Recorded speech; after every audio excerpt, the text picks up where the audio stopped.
Welcome to Real as Possible, where two sisters keep it real with hilarious stories from our childhood and honest conversations about faith, life, and everything in between. Well, hello. Hi. Podcast number 2. Welcome to the Miller Sisters Real as Possible podcast. And I think the last one that we did, it was kind of fun because we were all over the place. Yeah, which is kind of how we are. Yeah, it is true. So it's our personality. Buckle up. That's what we should have called this podcast. Buckle up. Buckle up. Yeah. So I think what we really wanted to dive into was how we both came to the Lord. And I think I will start because I actually fell in love with the Lord first. Okay. Yeah. So. I mean, like we went to church when we were really little, but yes, our choice of coming to the Lord and knowing the Lord and having that relationship. I actually call that my breadcrumb. That was like the breadcrumb ministry that I didn't even know was so significant in my walk, was the fact that our mom and dad, I mean, I would say that we grew up in a family unit of 5 with a mom and dad that were married, but also very broken. It was still a broken home, even though they were married. And I think that I mean, and I'd probably have to ask mom about this, but why we even went to this church that we went to I was 6 and you were 7, maybe. I think we were younger. Maybe we were younger. Yeah. Younger. 5 or 6. And it was short-lived. We did not go there long. Yeah. I think once we moved out to the country, which is like maybe going into 4th grade. I was 7 when we moved out to the country. Yeah. So it was a couple of years. Yeah. And then we never went back. No. We just kind of, But that breadcrumb was important because I remember when we were living in the country, we had to use our imagination a lot, and we would actually play church. And like, I would go up there with the Bible, still not like obviously understanding it. It was probably even King James. So yeah, we really didn't understand it. Yeah. So at a very young age, we were just kind of playing church, which was huge because it kind of like stayed with us. But we didn't understand the depth of a relationship with the Lord. Oh no, and we would hear about Jesus in Christmas or Easter. Yeah, but it was never revolved around him. Right. Like, he was not like the Lord of our lives in any sense of the word at all. But I think it was after our parents had divorced and split up, we moved back into town. Yeah. Which is about 10 or 15 minutes from our papa's house.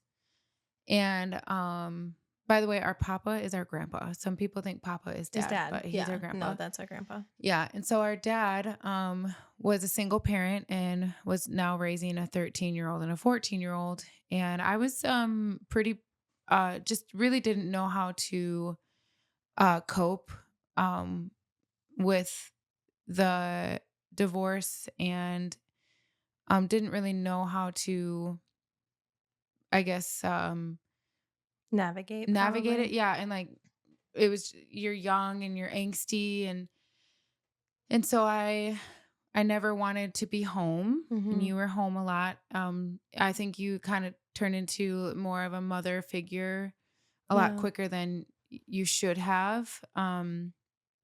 And so, sorry, that's my dog, like moving around, getting comfortable. He's tired.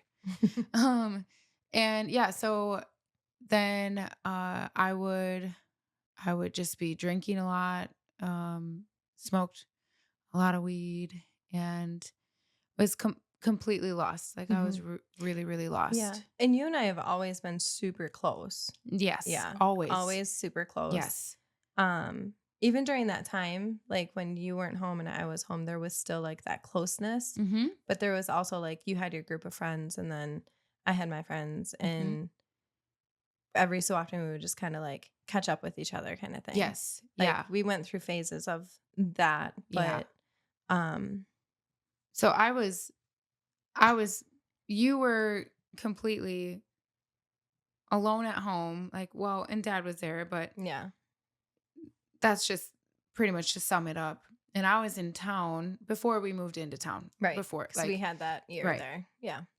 And so, I was always at my best friend's house, and we partied a lot or whatever. And I'm 14 at the time, and just completely broken. And I was dating this guy, and I went to his house. It was like January, super cold. I went to his apartment. His mom was like, "He's not here. He's at youth group." And I was like, I think we were living in town at that time. "Oh, were we?" Yeah, because We were walking around. Yeah, so we had been in town. We lived right in the center of town.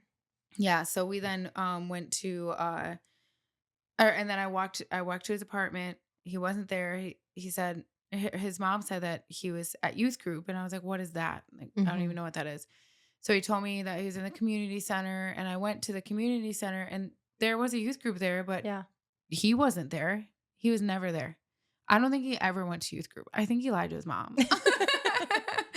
So where's Jared? Yeah, so I'm like, just walking around looking for Jared, and, and Jared's not there. The pastor's probably like, "Who's Jared?" Yeah, and he was like, Caleb was like, "There's no Jared here," and he asked me my name, and I was like, I had there were kids there from my school, but it was like we never ran in the same circle ever. Right. So I'm like, weird, like I know these people, but what is happening in this youth group? And so there was like a pool table, and there was other things that had kind of like, I liked playing pool and whatever. And so now, did you go there before it had like the service stuff had started, or did you walk in the middle of it? No, service had not started yet. Okay. So Caleb like came up, and he had asked me like what my name was, and I told him, and I was a pretty rough kid. Like I was really not doing well. And so I was really lost, and I was so broken. And then he had a little message. There was no worship, nothing like that. And just a little message. I couldn't tell you what it's about at all. And then I went, and then he invited me back. He was like, come back next week. And so I came back the next week, and then again, I'm like smoking cigarettes outside of the outside of the building. Like I'm just like, I better finish this before I go inside. And then I think it was like the third weekend, his wife Becca was there. So I hadn't met Becca yet. And she was just sitting there, and Kanan. She's so cute. Oh my gosh, she's so cute. She's such a doll. She's a spitfire. But I love that about her. Yes, me too. And so she had Kanan. He was just a baby in the carrier. And that night they did worship, which we hadn't done yet. We hadn't, And man, when those two sang, I didn't feel like they were like just singing. Yeah. I felt like they were truly worshiping. It was beautiful. Someone that I didn't even, I just wanted that. Because I had always known that I could sing, but I didn't know that I could do that. Right. Like I was like, whoever they have, I want. Yeah. And so, and I loved watching their marriage. And they were newlyweds. They were young. But like, I loved watching how Caleb loved Becca. Yeah. And it was just so different from how we grew up. Right. And how our parents treated each other. And so I was really attracted to that.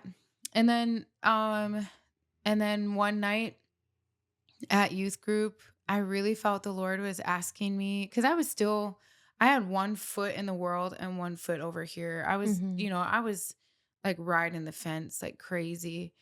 And I just felt the Lord was asking me to give up all of these things. Yeah. And I was like, I really was wrestling with that, because I'm like, I feel like I lost things, like I missed mom, and I missed, our home out in the country. And so I'm like, how could you ask me to give up these things? I feel like I'm going to be alone. Yeah. And even my friends, like he was never, I don't feel like the Lord was like, those people are losers, blah, blah. It was really just like, I want you, and I want all of you. Right. And like, it was just like this sweet little moment with the Lord where I was like, okay, I surrender.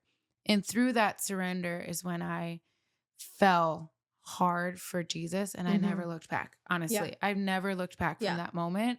Now, the Lord is the author and perfecter of our faith, and he's definitely, I had a lot of zeal without wisdom, and I'm sure, and I appreciate people's grace during that time, because I was not, which is my segue into your story, because I had a lot of zeal without knowledge. I did not know how to properly show people Jesus without dropping a hammer and making them feel less than. And so I appreciate the grace that I have, that has been extended to me during that time, because I could have potentially, like, I feel like my ministry, or the ministry that the Lord has, I don't know how to say it, but like, it could have been really awful, and I could have actually, I feel like, kept people away from a relationship with Jesus more than brought them closer to him. Right. That's what I'm trying to say. Anyway, and I think, like, for you in that moment and stuff, you were just so excited to share I was that so change excited. and what Jesus had done in your life. Yeah, they say, like, you know, if your boat was going down and you had a life preserver, wouldn't you want to, like, you know, that Save as analogy? many. And I'm just like, I'm throwing life preservers left and right. Like, I'm like, grab on, people. And people we're gonna are be just saved. Like, you know, they're just like, what do I do with this thing? What do I do with this thing? People are like, I don't want that. I don't like that color. You know, whatever. Like, and I'm like, I just want you guys to know. Well, because I was one of them. You know, you didn't like the color at all. No, I was like, I went through a period when you were in your walk with the Lord and everything, where it's like I would show up to youth group because it was something to do. Yeah. But I was an angry teenager inside. Like, I had, and I think you saw the worst of it, because you were like, I don't want to say you were the punching bag, but I had just so much built up that I just didn't care about anything. Yeah. And I just love that. Even though you say that you may have come off like as a hammer and everything, like, you did not give up.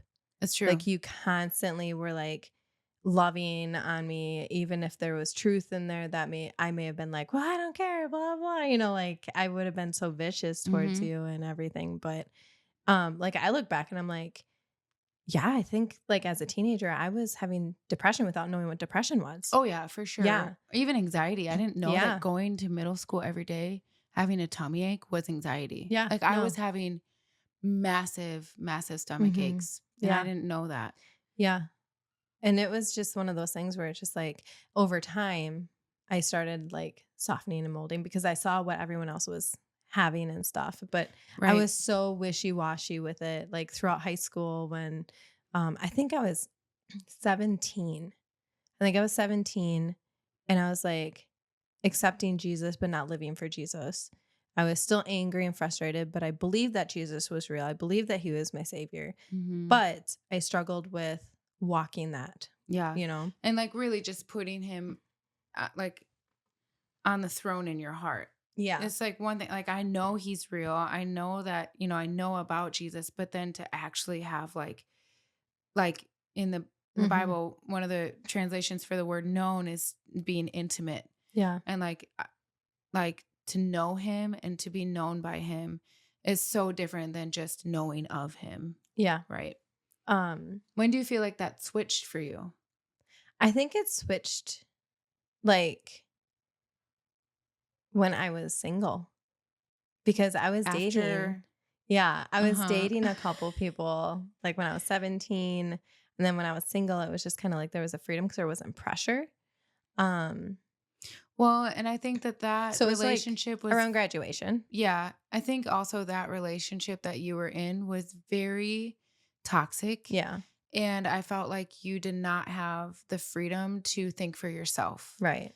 And that was really hard for me to watch you. Like, yes. I molded to people around me because there was a season of like loneliness and I didn't want to be lonely anymore. Yeah, absolutely. Yeah. And I think that I am very good at, and Dad always says, you were a very independent child. Like, I never had to worry about you because you could always. You would have to walk me down the dark hallway because I was scared of everything. She's older and she's waking me up at 3 a.m. and I'm 5 years old. I gotta go to the bathroom.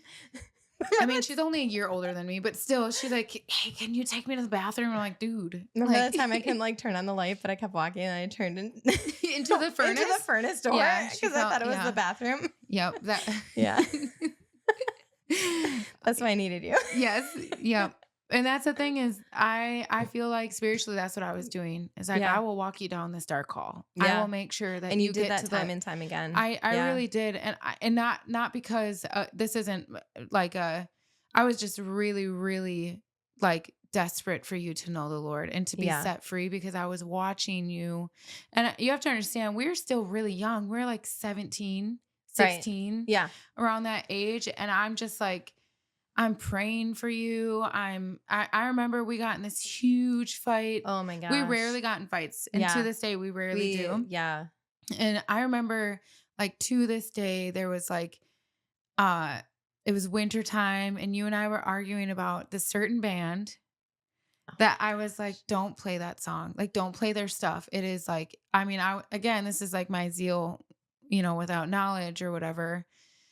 But I'm like, it's satanic and like, don't play it when I'm in the car. And you're like, this is my car. You had your Beretta. I want one. Oh my I gosh. love that She car. had is It's that like a a 91 Chevy? Beretta or something like that. Is it Chevy?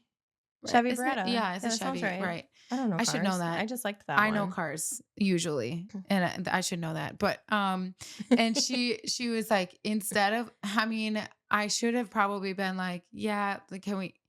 I don't know. I probably should have just let her play it, whatever. But I was just like, don't play this crap, blah, blah. And I was like so mad. And she like turned it up even louder. And I like turned it off. I had a And rebellious she heart. pulled over and kicked me out of her car. And she's like, because she's like, this is my car. I can listen to whatever I want. And I'm like, okay, well, whatever. Yeah. And then she kicked me out. I don't know if you came back and got me. Do you remember this? It was over by where Matt and Brandon lived. I don't remember it, but I was probably like, I believe it because I remember I was it. not. It'd be nice if you remembered it. But I believe that I did do that because like I was in such a dark place. Yeah, you were. Yeah. I was really, yeah. So of course, like when I started noticing that your heart was starting to change and grow, I was ecstatic. I know that I had like a day and night, like I knew the moment. Yeah, I didn't have a moment like that, but I do know it involved Matt. That's her It did husband. involve Matt. He's my husband. We love him. He's great. Also, Matt is like real quick. Yeah. Matt had a huge crush on me when we were like 5 Really and little, 4. yeah. And I was like, ew, he eats worms. I really thought he ate worms. Like He might have. He may have. It's true. He may And have. I was just like, I just feel like this boy likes gross things. And he liked me. So it makes sense. No. Anyway. You were so cute. I was a cute little kid. You were too though. Was You were I? really cute. Yeah, I just guess. you were cute. You were cute. We're in the 90s. Not only were we in the 90s, but we had a tomboy mom who we love so much. And she's not like complete, like she just really loves, I don't know, she just wasn't as much into makeup and stuff. I don't feel like growing up. Maybe she was. I don't know. I think she was. Because I remember it in her purse. Yeah. I mean, here's what I'll say. She wasn't like I feel like now everyone's so like glam and all of this stuff. And she was pretty minimal. Like she didn't, you know. Mom also like, she loved like the girl stuff, but she really loved like horses and softball and like 4-wheelers. Like she was the type that's like, I'm not. She grew up out in the country. Yeah, like that was just kind of, or whatever. So we were like 90s kids with short bowl cut hair. And then on top of that, she permed it. Matt and I would hang out. So we used to like hang out at the skate park all the time. I would ride and everything. But it wasn't until Matt, and I've had a crush on Matt for a couple of years before we started dating. I really liked him.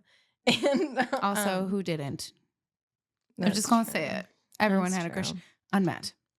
But it was like Matt's house was kind of like that I don't want to say like safe house, but I like mean, that's where it's what it everyone was was. because Like he was a everyone in the biker. neighborhood went there Yeah. like to ride and everything. By biker, I mean not like I mean like BMX. I want to like, ride my bicycle. I want to ride my bike. Scooter. Like he was super. They're he still amazing. has check him out. Yeah, like they built Matt all Andrews. these Scooter. Yeah, they built all these ramps and everything. So everyone was there all the time. Yeah, and so it just like I have to give his parents a lot of credit for that. Oh my gosh, his parents. I love them. his parents. Yeah. So Devin Ray, we love them.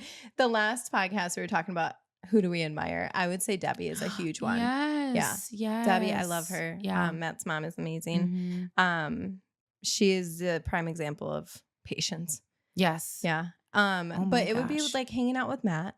And then I still did youth group with our current church, and then I went to youth group with his church. And so kind of got that double dose. And then I just really, really liked him.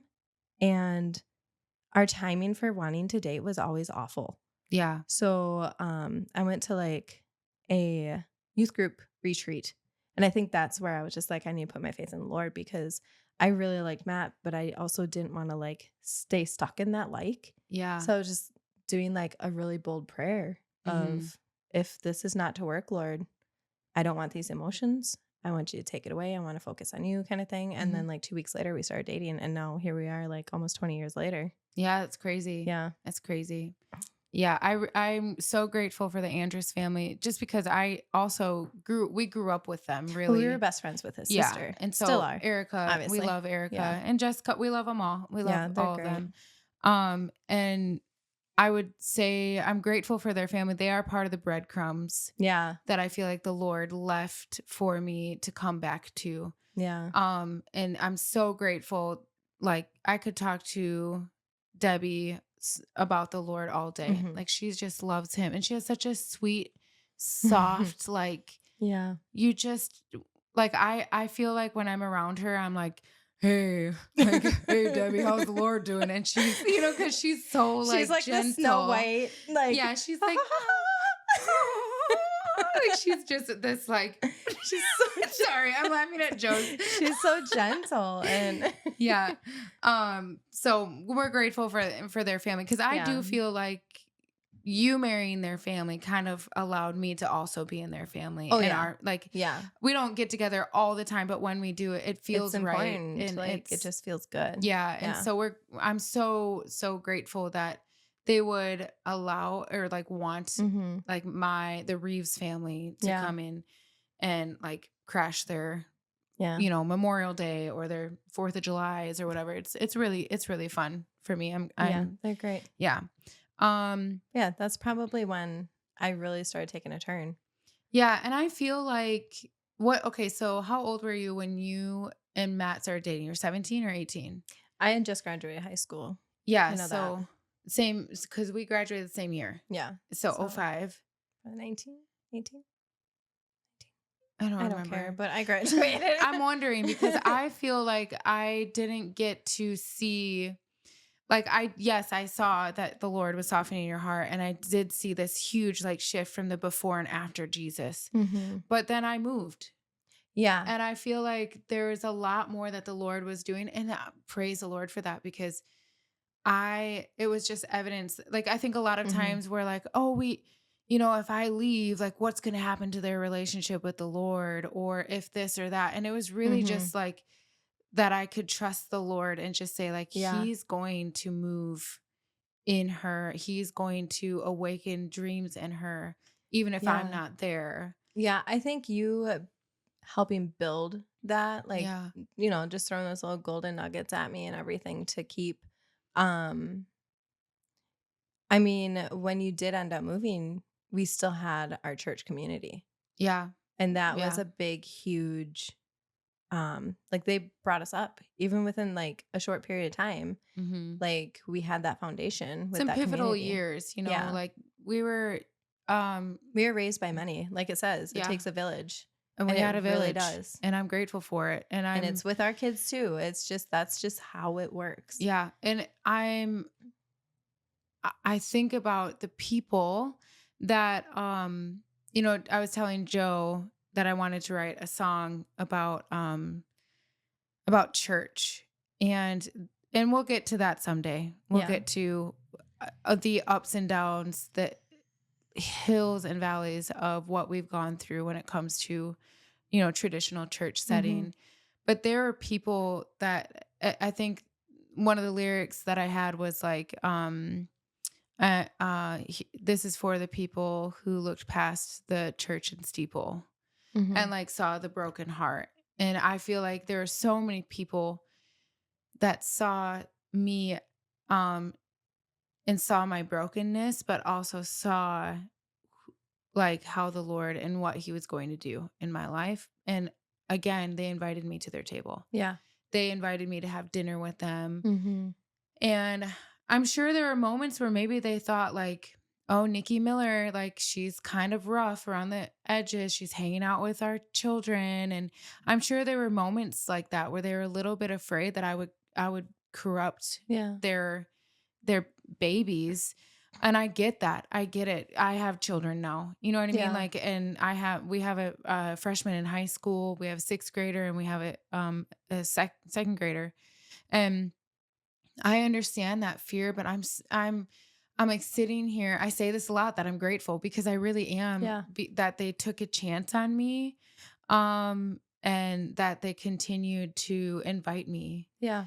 even when I wasn't like I would say maybe the wrong thing.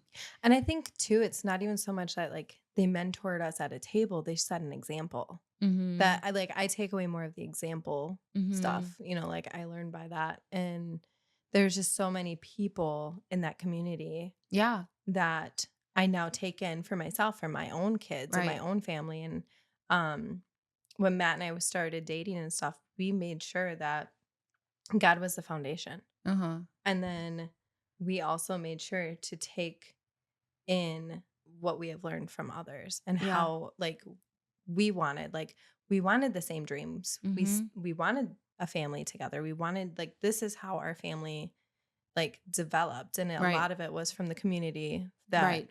people invited us to their table, but we also did life with them. You know what I mean? Mhm. Like we learned so much from them just by their example of how they treated each other and Mhm. how they took in us, Mhm. Even their family traditions, Yeah. like I thought that was something that was really special. And there are traditions that Joe and I do in our family that are I have stolen or taken from other Mhm. people because I would Yeah. see that they were doing it. And I think you know, I'm grateful too for when Joe and I first got married, and we can go into a whole different podcast about how Joe and I met. That's a whole nother story, but um we were we got married very quickly.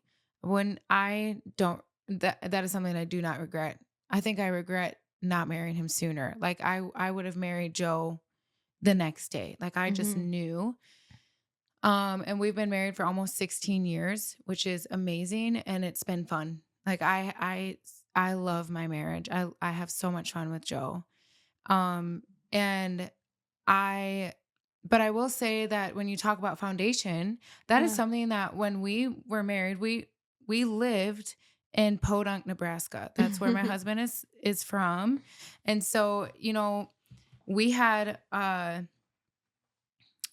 though Jason and Laura who are our pastors, and they set such a good example for Joe and I because um and they are so amazing. And I really do feel like you have two people, Jason and Laura, who individually seek the Lord. Yeah. Like they have their own relationship Yeah. with the Lord, and they just come together, and Right. like their relationship is just a highlight. Like it's Yeah. amazing. And I look back and I'm like, man, Lord, I really feel like you like set us up for success by having Jason and Laura as the foundation, as someone to look at Mhm. while we're in, Nebraska. And we were only there for 5 years until we moved to our hometown, my hometown, in Wisconsin. And I but it still seems so fresh. Like, I still feel like I think about how much they've, just by them living a life that is like honorable to the Lord, set such a strong foundation that's just this ripple effect. I'm really glad that we got to talk about this because it really is something that in whether that's our testimony or in marriage or how we met, It's the root. Yeah, and I can see God's goodness through it all. And so I hope this encouraged you guys. Right. I hope that this was such an encouragement. And if you're not like feeling like if you're maybe in a marriage or like you are feeling lost or whatever, like, let us know. We can pray for you. We're not experts. We're not claiming that at all. We just we just want to like love you guys, and we want to hear like, or even I would love to hear like a testimony on how the Lord restored your marriage or restored your personal walk with the Lord. And so I mean, maybe no one will at all respond, and that's okay. But I'm just throwing it out there. You guys can catch it if you want. So, all right. Well, thanks. We love you and we're praying. And yeah, Miller Sisters. Bye. Goodbye. Thanks for listening to Real as Possible. Don't forget to subscribe, leave a review, and share the laughs with someone who needs it. See you next time.